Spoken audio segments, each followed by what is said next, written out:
அனைவருக்கும் வணக்கம். Royal cars Vellore. இப்போ நம்ம பார்க்குற வெஹிக்கிள் பார்த்தீங்கன்னா Hyundai i10 ஸ்போர்ட்ஸ் வேரியண்ட்டுங்க. 2010 மேக்குங்க, 2011 ரெஜிஸ்ட்ரேஷன், சிங்கிள் ஓனர்ஷிப்பில் இருக்குங்க. 1.2 கப்பா இன்ஜின், மேனுவல் டிரான்ஸ்மிஷனுங்க. இன்சூரன்ஸ் கரண்ட்டில் இருக்குங்க. 96,000 கிலோமீட்டர் ட்ரிவன் ஆகிருக்கும் வித் ப்ராப்பர் கம்பெனி மெயின்டைன் வண்டிங்க. வெஹிக்கிள் இன்டீரியர் எக்ஸ்டீரியர் பொறுத்த வரைக்கும் நீட் அண்ட் க்ளீனாக மெயின்டைன் பண்ணியிருக்காங்க.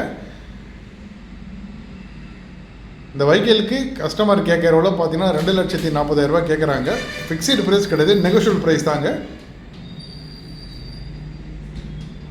இந்த வெஹிக்கிள் வேணுன்றவங்க டிஸ்கிரிப்ஷன் நம்பர் கொடுக்குறோம், கால் பண்ணிட்டு டேரெக்டாக நம்ம ஷோரூம் வந்து விசிட் பண்ணி பாருங்கள். நம்ம சேனலை புதுசாக பார்க்குறவங்க ஃபாலோ பண்ணுங்கள், லைக் பண்ணுங்கள், ஷேர் பண்ணுங்கள் அண்ட் சப்ஸ்கிரைப் பண்ணுங்கள். தேங்க்ஸ் ஃபார் வாட்சிங்.